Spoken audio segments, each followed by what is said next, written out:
Bienvenue dans Déshabillez-vous, une émission au cours de laquelle je reçois pour vous une personnalité qui vient se mettre à nu, là, sous vos yeux.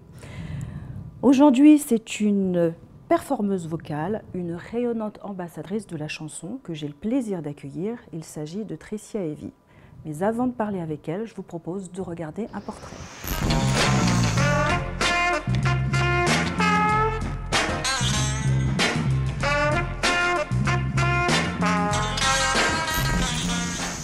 Celle qu'on appelle la nouvelle étoile du jazz est née à Bondy le 26 avril 1984 d'un père guadeloupéen et d'une mère martiniquaise.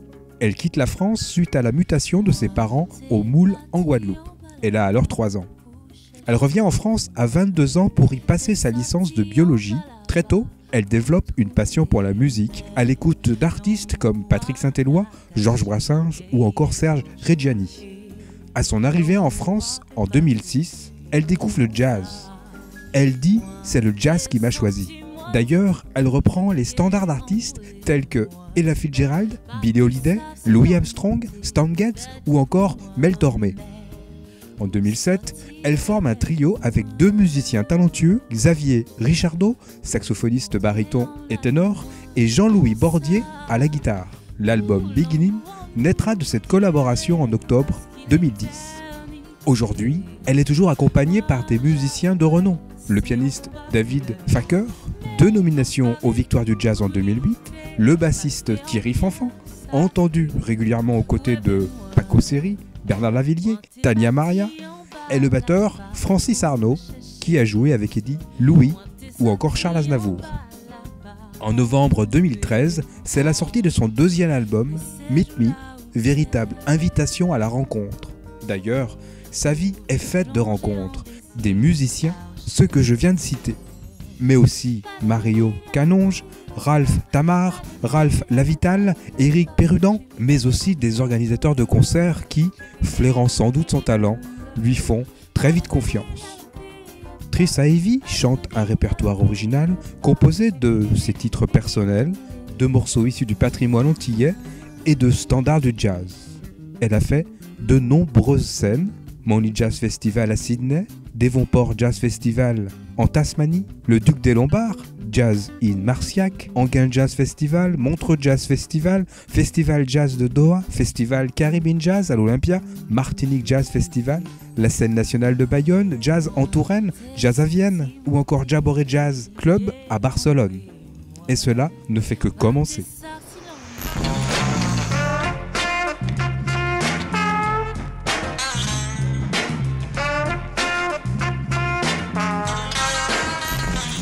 Tricia Heavy, bonjour. Bonjour. Ça va? Très bien.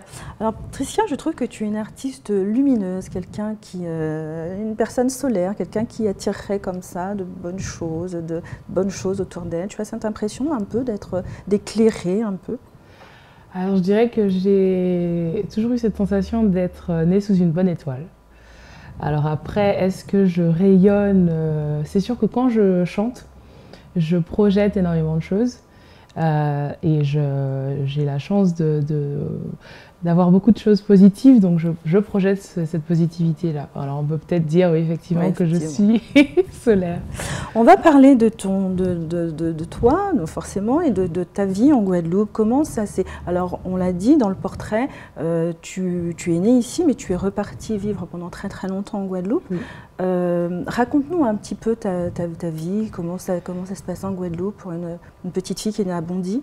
Oui, à 3 ans, arrivée en Guadeloupe, je ne me souviens pas de grand-chose. Mais je sais en tout cas que je suis toujours... je sais que j'ai eu de la chance de grandir en Guadeloupe. Voilà, d'avoir de l'air pour courir, d'avoir le soleil 99% de l'année, de grandir dans un lieu où le noir est en majorité. Je pense que c'est aussi quelque chose d'important. Des gens qui nous ressemblent, qui nous représentent aussi. Et puis voilà, donc je m'estime très chanceuse d'avoir grandi en Guadeloupe. Et je suis repartie voilà, pour faire ma licence, pour finir ma licence de biologie. Je suis repartie à Paris quand j'avais 22 ans.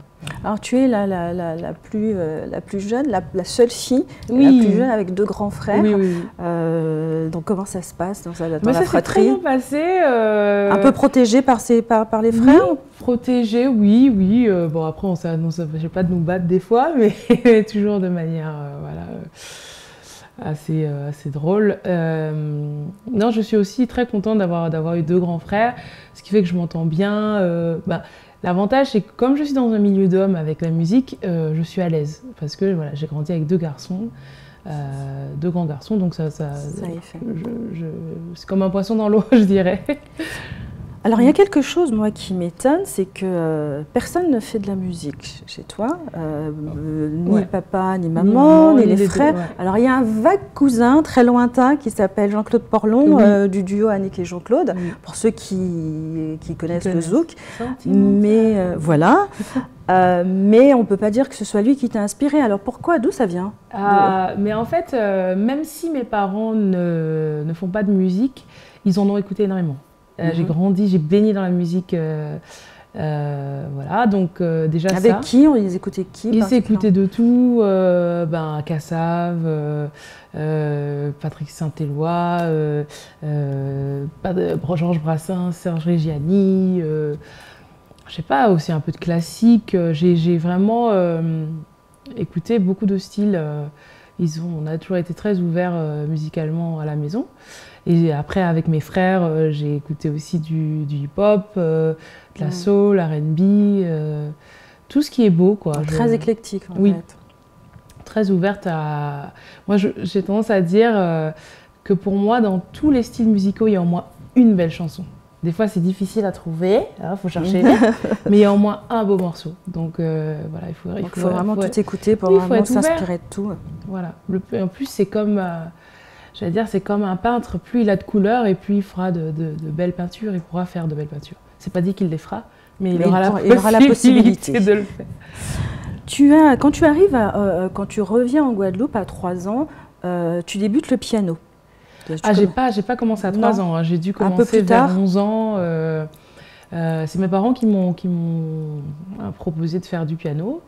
Et voilà, j'en ai fait pendant 3 ans. C'est drôle quand même pour des gens qui n'étaient pas musiciens eux-mêmes. Mais je pense qu'ils devaient savoir l'intérêt pour un enfant de faire de la musique. Parce qu'en fait, l'apprentissage d'un instrument ouvre déjà, permet d'apprendre mieux à l'école parce que plus on utilise son cerveau, plus on aura cette capacité d'apprendre, cette capacité d'être curieux aussi. Et l'apprentissage d'un instrument, c'est très très positif pour un enfant. Donc je pense qu'ils ont fait ça. Après, c'est vrai que je suis la seule à avoir fait un instrument dans la famille. Alors, ils se sont peut-être dit, c'est la dernière, on va tenter. Je pense qu'ils ont dû sentir qu'il y avait quelque chose. Non, mais c'est vrai. Après, j'ai des souvenirs étant petite. Donc avant de faire du piano, moi je chante depuis très très longtemps. J'ai toujours chanté. Et j'ai passé même des petits concours, c'est dans les fêtes communales, le Moule, hein, la ville où j'ai grandi, je faisais des concours voilà, sur pour la fête de la commune. Ouais. Voilà. Donc je pense qu'ils ont senti que j'avais un truc pour la musique et ils se sont dit autant qu'elle ait un bagage. Voilà. Et c'est vrai que le piano, ça m'a permis d'avoir une bonne oreille. Parce que dès petite, j'ai pu placer les notes, j'ai pu développer mon oreille musicale. Alors, il y a le piano, et puis que tu pratiques toujours? Je suis propriétaire d'un piano, ce serait vite. Non, parce que ce qui s'est passé, c'est que moi, quand j'étais en Guadeloupe, j'avais un piano droit, donc un vrai piano. Et quand j'ai immigré en France, j'ai acheté un piano électrique à toucher lourd quand même, mais électrique. Et j'ai perdu, en fait, je me suis rendu compte après coup. C'est pas la même sensation. C'est pas du tout la même chose. C'est-à-dire que il n'y a pas les vibrations, il n'y a pas le... Et en fait, j'ai pas compris tout de suite, mais je passais moins de temps sur le piano, alors que quand j'étais en Guadeloupe, je passais des heures et des heures sur le piano à composer. Et puis, j'ai perdu l'intérêt pour le piano. Et j'ai compris pourquoi, c'est quand j'ai commencé la guitare. Alors, la guitare, tu l'apprends toute seule? Oui, j'ai commencé en 2013. Et c'est là, quand j'ai commencé la guitare, je me suis dit, mais oui, c'est ça, c'est la vibration d'un vrai instrument, ça change tout. On a une réponse de l'instrument, on a un échange. Alors qu'avec le piano électrique, c'est pas pareil, C'est c'est numérique. Donc voilà. Et pourquoi cette envie d'apprendre à jouer de la guitare et en plus d'apprendre en autodidacte toute seule Alors c'est venu parce que dans mon album précédent, Meet Me, il y a un morceau que j'ai composé qui s'appelle Meet Me on the Bridge et il y avait de la guitare. C'était Thierry Fanfan, qui est bassiste, qui avait joué la guitare. Et je me suis dit que pour les concerts, ça va être compliqué pour lui de faire les deux, donc c'est juste impossible. Et faire venir juste un guitariste pour un morceau, c'est pas ni pour lui ni pour nous, c'est pas intéressant. Donc je me suis dit pourquoi pas apprendre l'instrument. C'est tellement normal. Voilà, non, mais moi j'ai un petit côté un peu folle. C'est tellement naturel. Tous les artistes se disent comme ça. Voilà. Et c'est vrai, je me suis lancée, j'ai acheté ma guitare, je l'ai reçue en septembre 2013. Et le premier concert, le concert de sortie d'album, c'était en novembre. Donc j'ai passé des heures et des heures sur la guitare à travailler le morceau en question. Et au final, j'en ai fait 5 le jour du concert. J'ai fait ma première partie. Je me suis inspirée de John Mayer, que j'avais vu un de ses concerts où il faisait la première partie de lui-même. Et je me suis dit, je vais faire ça. Donc j'ai fait 5 morceaux. Alors, il n'y a pas eu d'enregistrement du concert, donc personne n'a de preuves. Est-ce que c'était bon ou pas bon?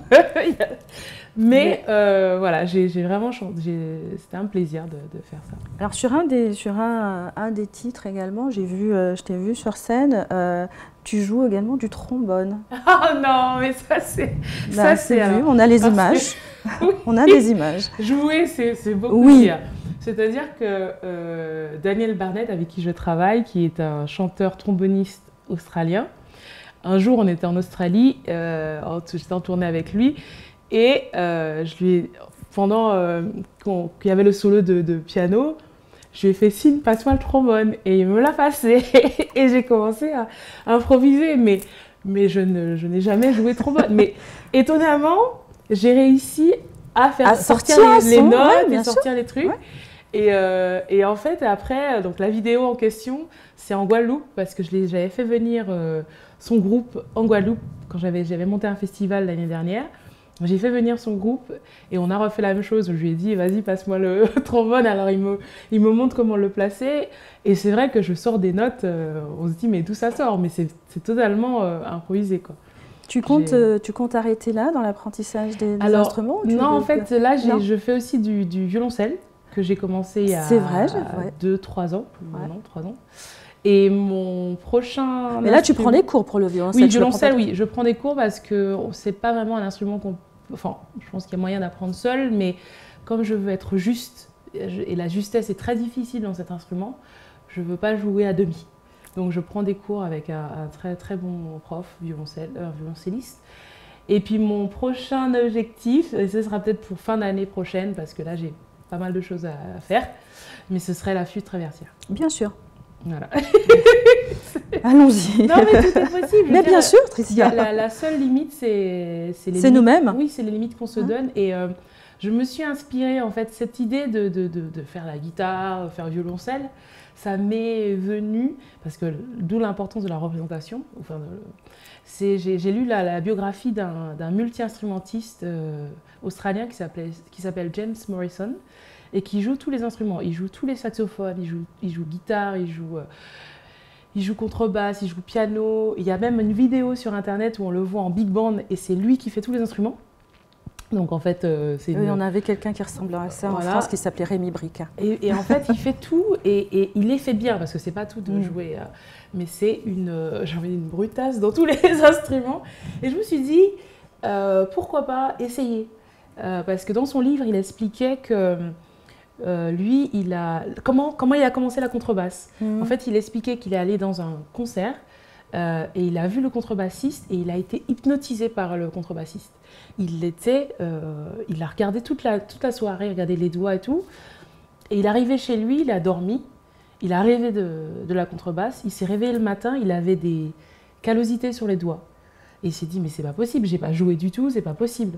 Et en fait, il s'est dit, si mon corps pense que je joue, peut-être que je sais jouer. Et il est allé chez un ami, il a pris la contrebasse et il arrivait à sortir, il savait jouer. Donc en fait, on peut apprendre déjà rien qu'en regardant. On peut apprendre facilement. En fait, le cerveau est quelque chose de programmé magique. pour... Voilà. Donc il faut pas hésiter. Tant qu'on ne tente pas, on ne peut pas savoir. On va maintenant passer, Tricia, à ton morceau préféré. Oui. Celui qui te fait vibrer en ce moment.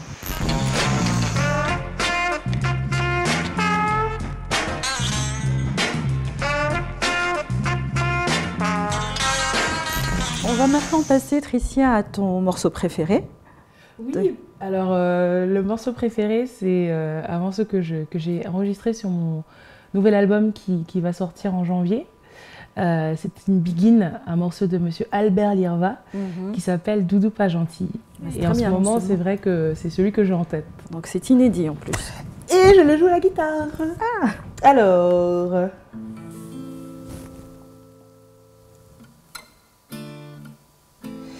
Dis-moi ça qui qu'a passé, Doudou pas gentil puis moi pas qu'à comprendre rien et moi plein chagrin.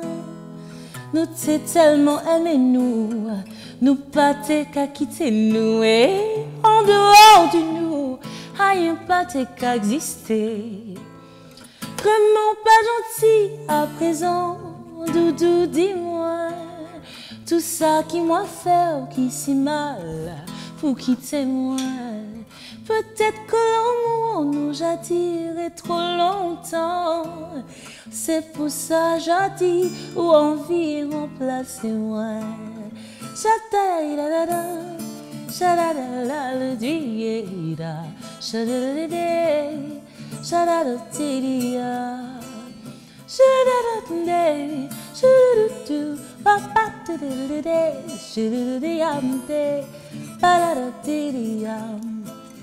comment t'es ça qui veut, Doudou pas gentil puis moi, ou pas qu'à répondre à rien, mais où voulez quitter moi, tout grand l'amour qu'a passé, tout grand chagrin qu'a calmé, mais oui, on qu'est malheureux, si un jour abandonnez-moi, vraiment pas gentil à présent, de tout dis-moi, tout ça qui m'a fait qui si mal pour quitter moi. Peut-être que l'amour nous a tiré trop longtemps. C'est pour ça j'ai dit ou envie remplacer moi. Si moi pas dit tout écoute moi. Doudou, toute qu'est fini pour moi. Papa,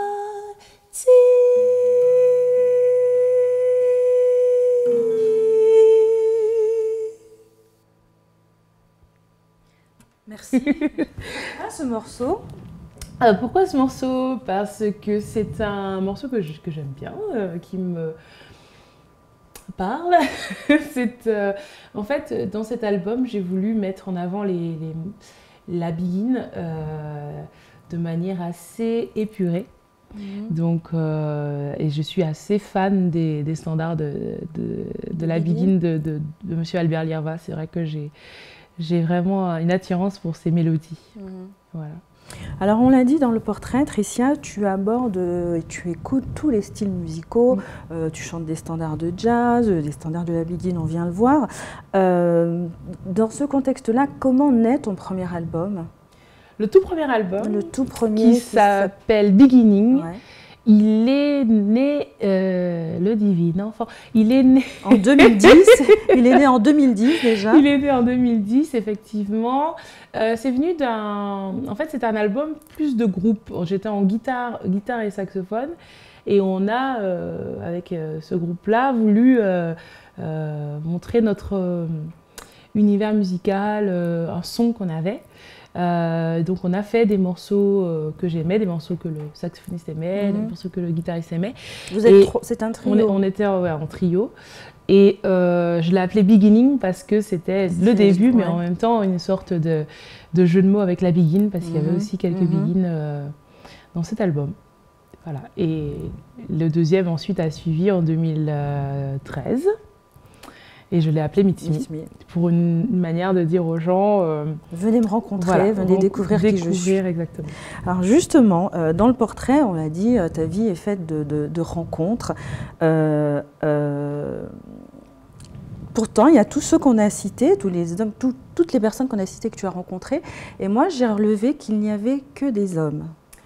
Donc, je ne sais pas, est-ce que c'est ton charme allié évidemment à ton talent qui fait que tu as avec les hommes une relation particulière que parce que le milieu artistique est quand même extrêmement machiste. En fait, le truc, c'est que dans le jazz, il y a une majorité d'hommes. Déjà d'une. Les femmes musiciennes, à part les chanteuses, donc oui, donc on fait la différence entre musicienne et chanteuse. Le chant est un instrument, voilà, mais bon, on va catégoriser. Donc il y a les chanteuses et il y a les instrumentistes. Et dans les instrumentistes, il y en a très peu.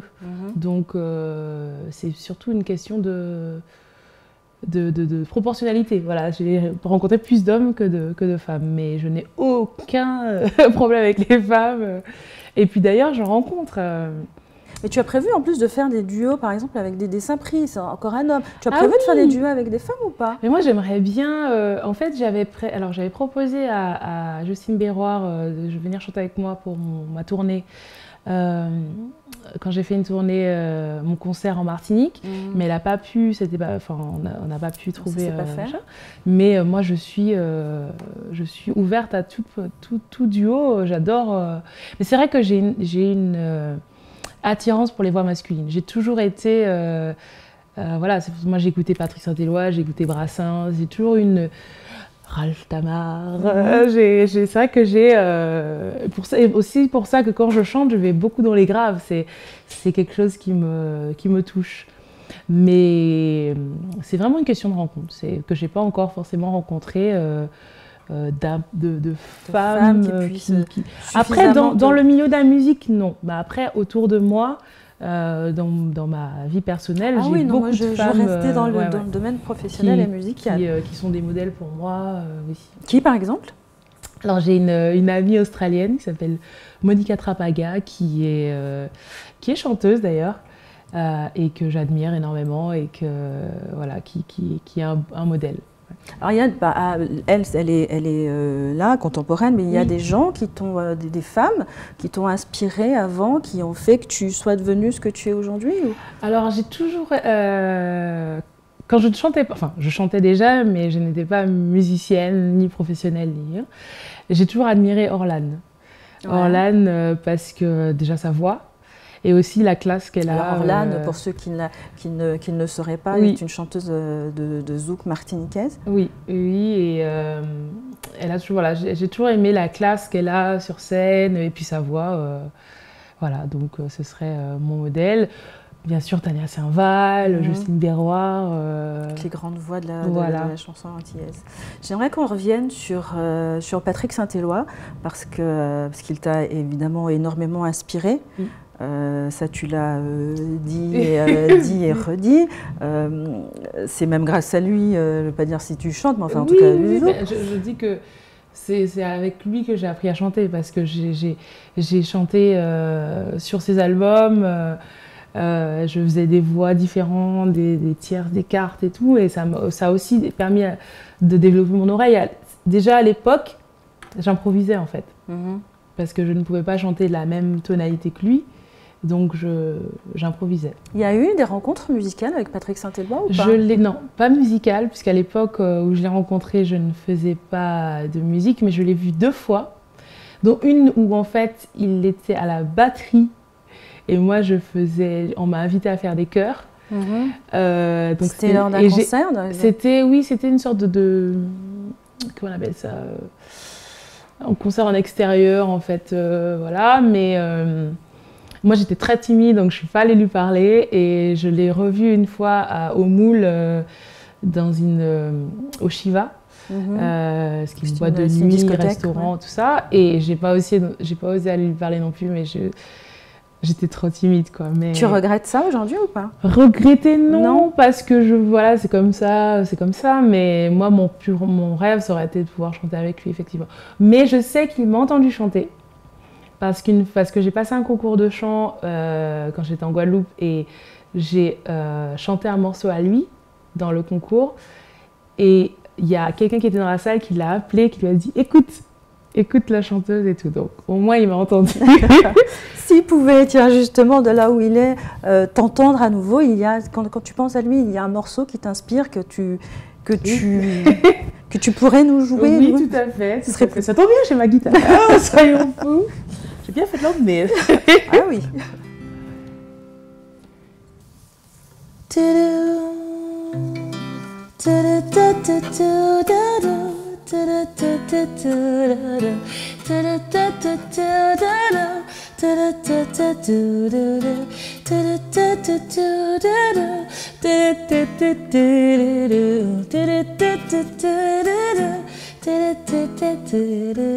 Emmenez-moi et puis vous, moi t'es pas connaître l'amour. Depuis moi arrivé là, moi j'avoue, moi j'ai subi, moi péqué j'en ai. Oubliez, écoutez-nous aller, écoutez-nous passer, des pieds que nous pensons, t'es bien. Hein? Oh, doudou, oh, doudou. Oh, doudou, oh, doudou, tini des moments. Ça t'est tellement fort, ça t'est tellement cool, ça t'est tellement douce, ça t'est tellement sweet que moi crie yeah, toujours plus fort. Pour nous aller plus loin, doudou menez-moi vers haut, pour nous aller plus haut, toujours plus fort.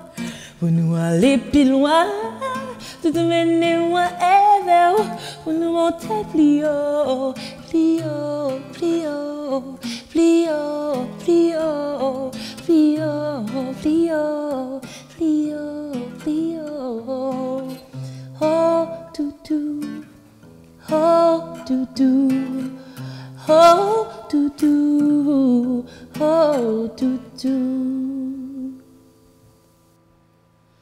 Pourquoi cette chanson-là en particulier? Je sais pas, elle m'a touchée dès la toute première fois où je l'ai entendue. Je sais pas, c'est vraiment difficile à expliquer, mais c'est celle-là, dès les premières. Ouais, quand je l'entends, j'ai une petite voilà, l'émotion tout de suite. Je pourrais pas expliquer, mais elle m'a touchée et elle me fait toujours le même effet, après tant d'années. Alors Tricia, oui, parce qu'il y a une petite anecdote avec cette chanson. Quand j'ai passé le concours de chant en Guadeloupe, j'ai chanté ce morceau-là avec orchestre. Donc je devais faire un morceau a cappella et un morceau avec orchestre. Dans le morceau a cappella, j'ai chanté Une Biguine d'Albert Lierva, Doudou Papléré. Et j'ai chanté avec orchestre, l'orchestre Caravane Junior, j'ai chanté Crier. Et à la fin du morceau, j'étais tellement euphorique que j'ai attrapé l'organisateur dans les coulisses, j'ai dit c'est ça que je veux faire de ma vie. C'était la première fois où j'avais cette sensation, j'ai eu cette révélation. C'était tellement fort. J'ai dit c'est ça que je veux faire de ma vie. Voilà. Et donc pour ça. Sachant que quand je suis arrivée dans le concours, quand je l'ai fait ce concours-là, c'était déjà pour voir est-ce que j'avais quelque chose ou pas. Parce que bon, des amis te disent tu chantes bien, ta mère te dit tu chantes bien, mais qu'est-ce que c'est très objectif. Voilà, ils t'aiment bien, mais j'avais envie de savoir s'il y avait quelque chose. Parce que j'ai toujours aimé chanter, mais est-ce que je chante bien ou pas, je ne savais pas. Et là, ouais, ça a été la révélation. Ça a été le moment où je me suis dit, voilà, c'est ça que je vais faire.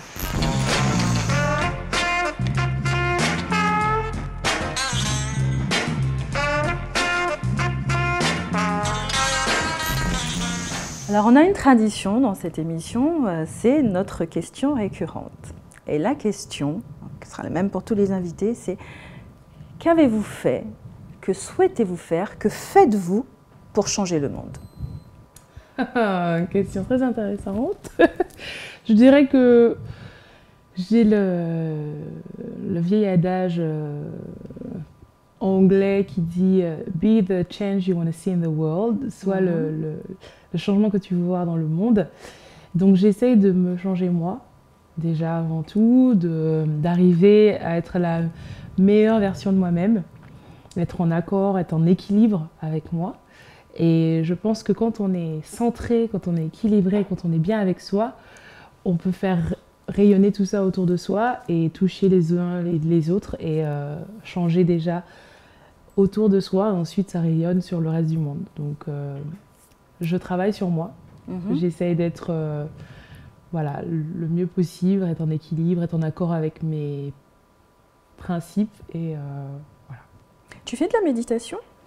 J'en fais pas, non. J'aimerais bien en faire. J'ai envie de dire, ma petite méditation, c'est la musique, parce que quand je chante, je suis tellement dans l'instant présent que c'est une forme de méditation, mais c'est vrai que je devrais en faire un peu plus. J'aimerais. Et donc tout ce que tu justement, tout ce travail que tu fais sur toi et tout ce rayonnement alors que tu offres au monde, est-ce que c'est quelque chose, tu le partages comment, ce que tu reçois, par exemple, tu disais que tu étais née sous une bonne étoile, oui. toute cette chance que tu reçois, tout ce que tu reçois, il y a une façon de le partager, il y a une façon de le redistribuer aux autres? Je dirais au jour le jour, quand je suis avec mes amis, si je peux les aider, si je peux les soutenir, je le fais. Avec ma musique, j'essaie de partager du positif. Sur mon Facebook aussi, 98,5% de ce que je partage, c'est du positif. Si j'ai rien à dire de positif, je dis rien. Et si je dis quelque chose qui est un peu dur, j'essaierai de trouver le positif derrière, c'est-à-dire de l'espoir derrière. Voilà, c'est ça, j'essaye de partager la positivité que j'ai. Après, j'aime offrir quand je peux des choses aux gens qui m'entourent. Je prends plus plaisir à offrir qu'à recevoir, je dirais, des cadeaux par exemple. Mais c'est cette façon-là en fait. Oui. Alors Tricia, tu as vécu un petit bout de temps en Guadeloupe. Tu es maintenant installée dans l'Hexagone, en France hexagonale, mais tu aimes repartir souvent en Guadeloupe, te ressourcer, c'est important. Ne serait-ce que prendre du soleil, rien que ça. Ouais, souvent c'est important de se ressourcer, souvent. Oui, mais ce que j'allais dire, c'est que j'ai pas la chance de pouvoir rester très très longtemps. C'est ça qui est dommage, parce que quand je viens, c'est pour des tournées et donc c'est très serré. Comme là, j'étais en tournée en Guadeloupe et Martinique et j'ai fait 1 semaine et demie, une semaine, en fait, même pas, 1 semaine. Et j'aurais bien voulu rester plus longtemps, mais il faut que je revienne pour faire la promo de mon album et tout ça. Mais c'est vrai que j'y étais en août, où là, j'ai pris 3 semaines et j'ai pu découvrir des endroits que je ne connaissais pas en Guadeloupe. Et ça a fait un bien fou. Parce qu'en fait, on ne se rend pas compte, mais en étant en ville, on est totalement déconnecté, en fait, déconnecté du monde réel, déconnecté de la nature, des arbres, le fait de mettre les pieds dans l'herbe, rien que ça, moi, ça me fait un bien fou de mettre les mains sur le tronc d'arbre, des choses comme ça. Va vers ça à Bondy, faut y aller. Arbres, c'est pas les mêmes, c'est pas les mêmes arbres, et puis c'est pas la même température, et puis c'est pas. Alors il y a un rituel que tu fais quand tu pars en Guadeloupe. C'est ta maman qui m'a dit ça. Hein. Ah oui. Régulièrement, donc tu réunis des gens, tu réunis un petit groupe, et tu les emmènes chez Daniel Luzio, qui est un maître, un tambouiller, un joueur de ca. Donc c'est dans la forêt là-bas. À Sainte-Rose. Et donc, c'est des petits groupes de 10 personnes. Et là, on apprend à jouer on apprend les rythmes du Groka, les 7 rythmes du Groka. Et ça, c'est quelque chose que tu fais régulièrement. Elle m'a dit, alors à chaque fois qu'elle revient en Guadeloupe, elle essaye toujours d'emmener un petit groupe de personnes. Alors avant, c'était des musiciens australiens avec lesquels tu étais en tournée en Australie, qui sont venus en Guadeloupe et que tu emmenais là. Après, à chaque fois, ce sont des groupes différents. En fait, j'ai eu la chance de rencontrer Daniel lors d'une interview à Guadeloupe Première. On a eu une connexion et il m'a parlé de son atelier et j'ai dit que moi, j'avais envie d'apprendre à jouer du ka. Et donc il m'a invité à un de ses... Enfin, il m'a proposé de venir parce qu'il donne des cours le mercredi et le samedi. Donc je suis allée à ses cours 2 fois, à des intervalles... 2 fois où je suis venue en Guadeloupe, je suis allée faire l'initiation et j'ai adoré. J'ai une préférence pour le Kalaja. C'est le rythme que tu préfères. Oui, il y a quelque chose avec ce rythme. À chaque fois que je le fais, je me dis « Ah, c'est le mien !» Et quand j'ai fait le festival, donc l'année dernière, le festival de swing, j'ai voulu faire en sorte que les gens qui viennent nous montrer ce qu'ils savent faire, donc ces musiciens australiens, nous montrent comment ils jouent de la musique swing. Je me suis dit, j'ai envie qu'ils repartent avec quelque chose de chez nous aussi. Pas juste ils viennent, ils montrent ce qu'ils savent faire et ils s'en vont. Donc c'est pour ça que je les ai initiés. Donc il y avait les musiciens de swing et il y avait aussi des danseurs de l'indie hop.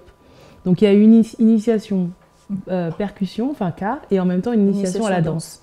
Voilà. Et depuis, dès que je peux, effectivement, j'essaie parce qu'en fait, on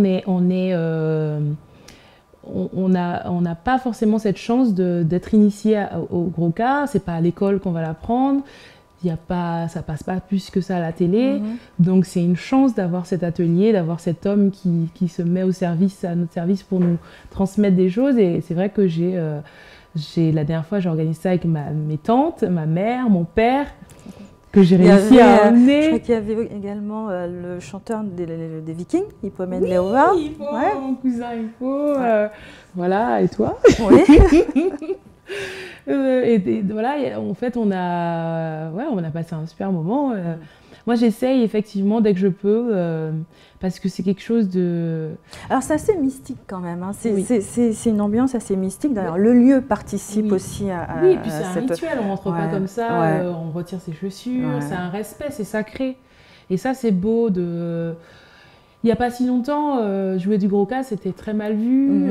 Parler créole, c'était mal vu.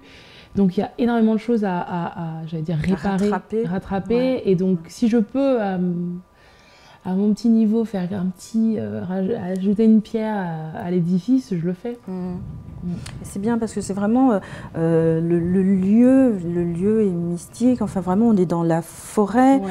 Et puis Daniel Lozio, c'est juste un monument, quoi. Ouais. C'est quelqu'un qui a écrit des livres, qui fait ses propres instruments, voilà, c'était un moment marquant. Oui. Tu entretiens un rapport particulier justement avec, pas le Cas, mais en tout cas la Guadeloupe?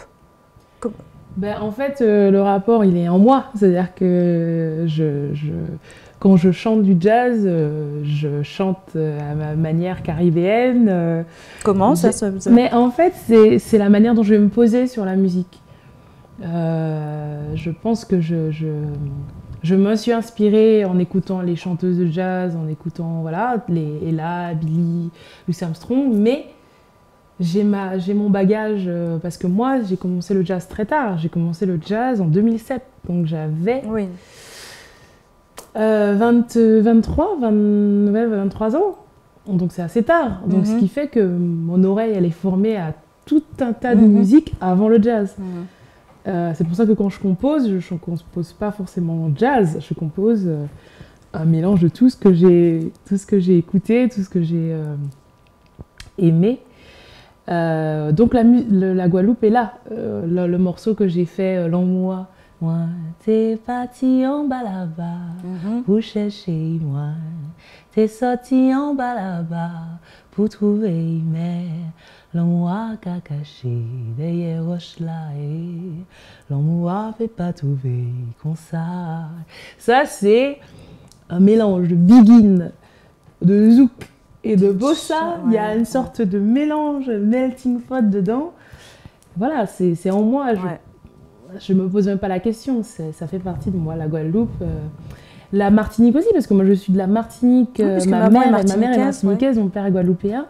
Effectivement, j'ai passé beaucoup plus de temps en Guadeloupe et je connais mieux la Guadeloupe, mais il y a quelque chose, j'y étais là en Martinique, j'y ai joué le 1er décembre au Martinique Jazz Festival. Il y a quelque chose, de puissant aussi. Forcément, ouais. Voilà. Tu composes depuis longtemps? Parce que jusqu'à maintenant, tu as repris les standards, mais tu composes, toi également? En fait, j'ai commencé par écrire d'abord, je faisais des poèmes. Et ensuite, j'ai composé, parce que comme je faisais du piano, j'ai fait 3 ans de piano, donc classique. Et ensuite, mon prof a déménagé dans une autre ville et j'ai arrêté, donc j'ai pas suivi parce que c'était un peu compliqué d'aller. Et donc j'ai continué seule et je suis devenue en quelque sorte autodidacte puisque j'ai fait mes propres compositions, j'ai cherché mes accords, j'ai fait mes... Voilà. Et puis ensuite, voilà, j'ai continué à composer et ensuite est venu le jazz. Et là, ça a donné une autre tournure à mes compositions où là, ça m'a permis d'ouvrir un peu au niveau des accords. Mais ça fait très longtemps que je compose, ouais. Alors, il y a une chanson que tu as composée qui sera sur ton dernier album, donc qui n'est pas encore sorti.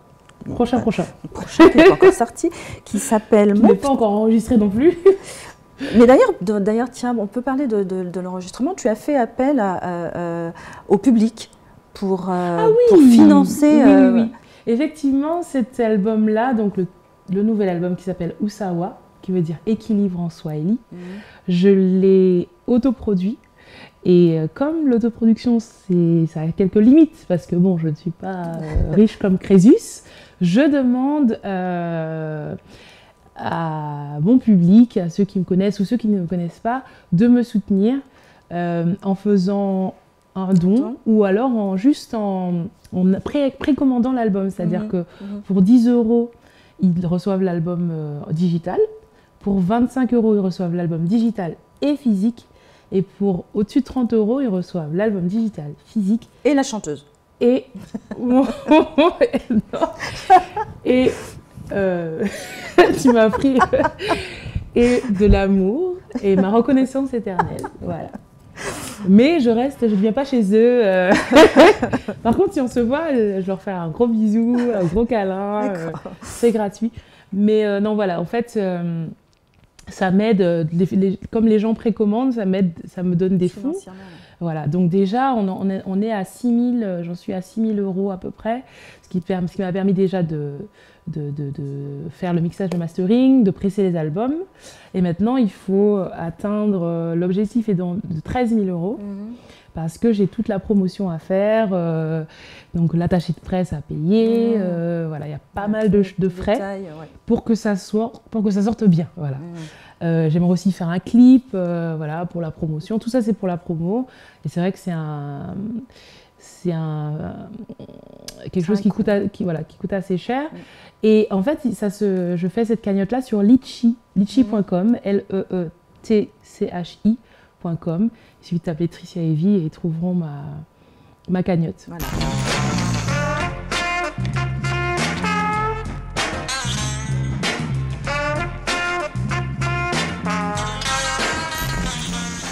Alors, ton livre, Tricia, s'appelle You Can Heal Your Life. C'est un livre de Louise Lynn May. Pourquoi ce livre? Ça parle de quoi d'abord? Louise Hay, son principe, c'est que pour elle, les maladies sont la plupart du temps le résultat de quelque chose de négatif qui se passe dans notre vie. Un exemple tout simple, quand on dit quand on a mal au dos, généralement c'est qu'on en a plein le dos, c'est qu'on a une charge émotionnelle énorme et qui fait qu'on a mal au dos.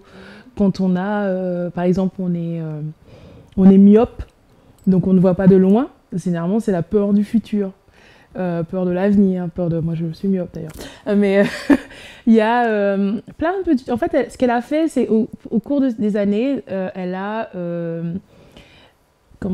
répertorier toutes les maladies qui peuvent être liées à quelque chose de mental.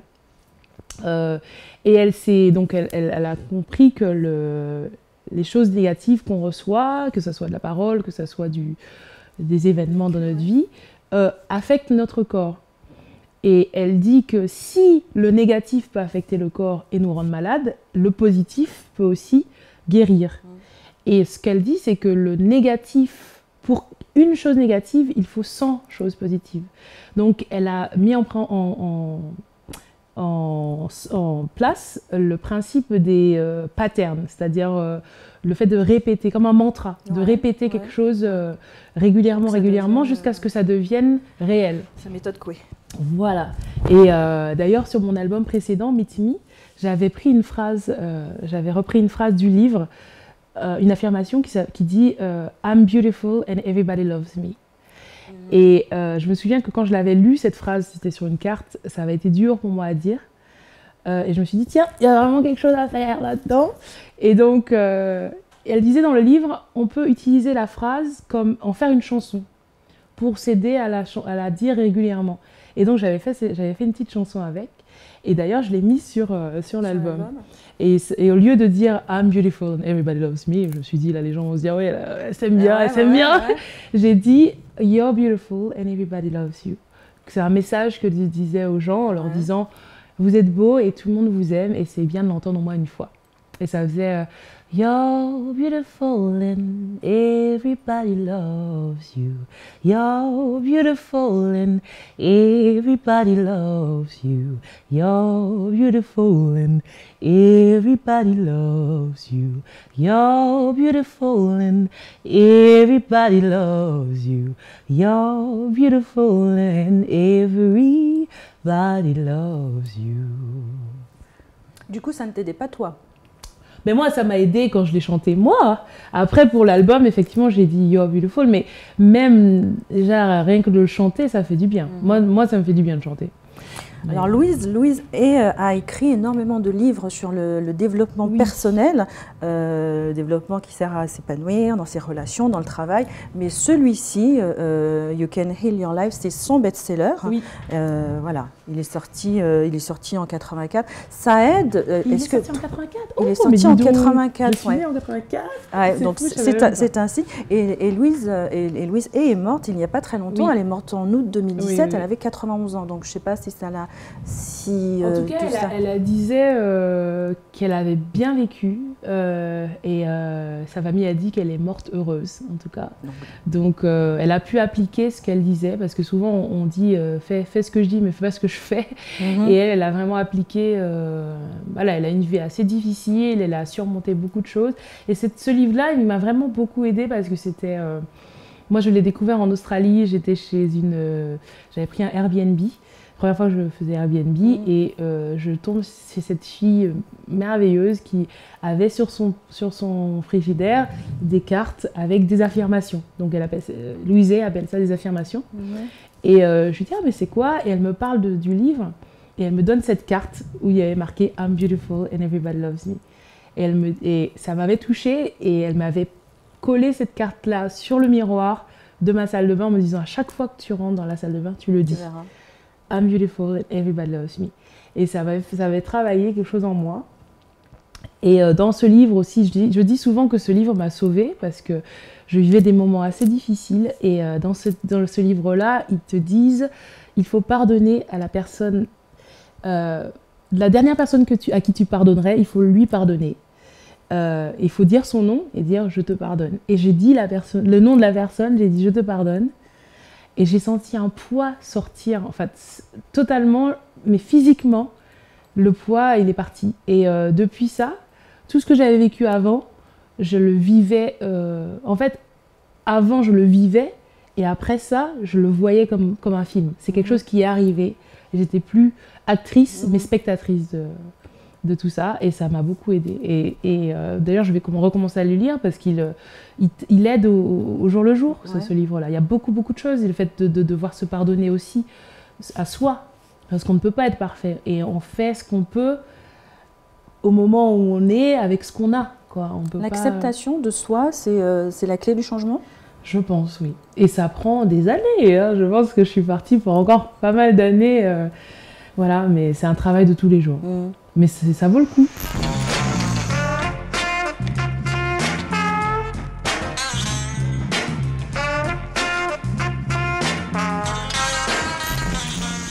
On va parler de ton actualité maintenant. Qu'est-ce que tu prépares? Un album, un concert? Avec la cagnotte Litchi, normalement tout va bien se passer. On a parlé tout à l'heure. Normalement l'album sortira le 26 janvier, donc 2018. Ouais. Et officiellement, donc l'album va s'appeler, tu l'as dit, Usawa. Usawa. Et après, je vais aussi organiser la sortie, le concert de sortie. Donc déjà, l'album sortira en physique et en digital. Et ensuite, on va faire un concert de sortie. Voilà, donc il y a pas mal de choses à faire encore. Et je suis très heureuse. Avec qui tu as travaillé pour cet album-là? J'ai travaillé avec David Facker, mon acolyte. Qui est là depuis le début. Oui, c'est grâce. Enfin, ça fait maintenant depuis 2011 qu'on travaille ensemble, et je suis tellement heureuse d'avoir pu rencontrer ce jeune homme parce qu'on a une complicité qui est énorme. Il m'a redonné énormément de confiance en moi. Parce que l'expérience que j'avais eue avant avec le groupe avec lequel j'étais avant, j'ai perdu beaucoup de confiance.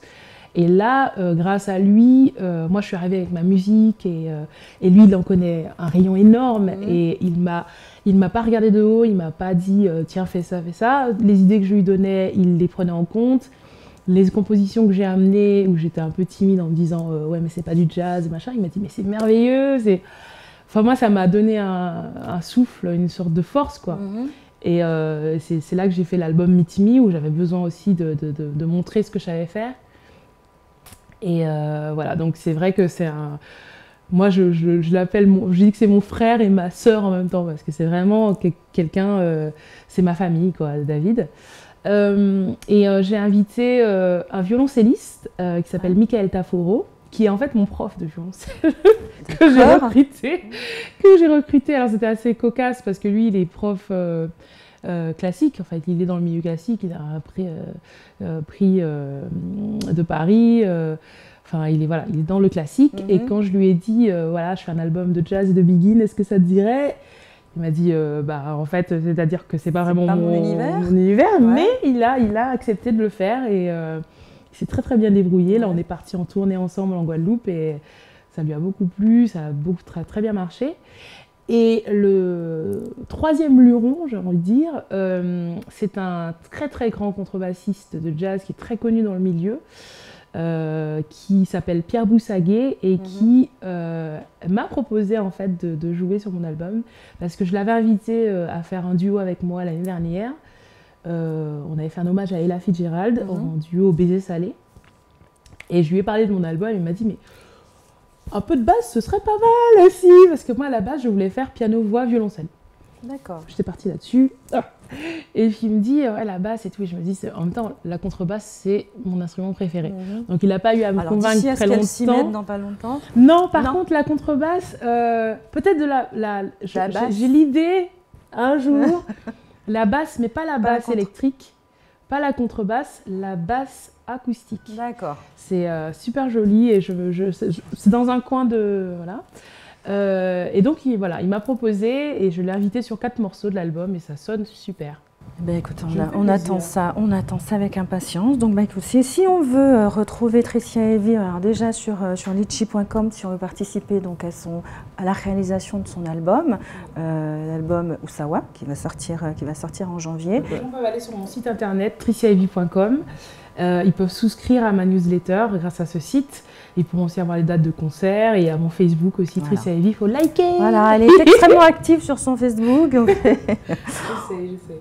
Merci beaucoup Tricia d'être venue dans cette émission. Merci pour l'invitation. C'était un plaisir de te recevoir. J'espère que ça a également été un plaisir pour vous.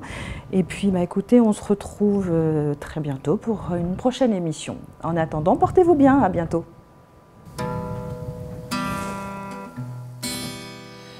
Mon petit doudou m'a envoyé une chanson à écouter.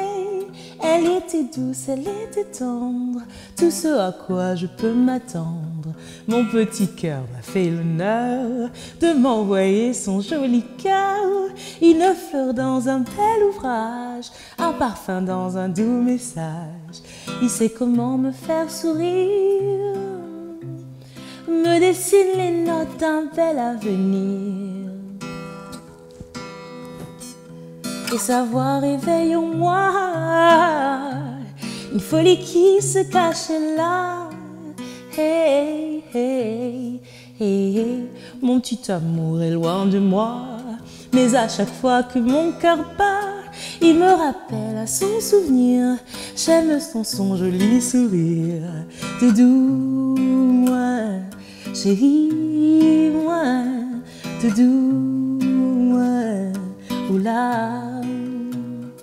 Doudou, moi, tu peux chanter. Chérie, moi, doudou, moi, oula. Shidididi, shaldidia today, shitaratindia, shididilande, shidididilande, shidididil, tudidididilande, shidapube, shadadadidia, na.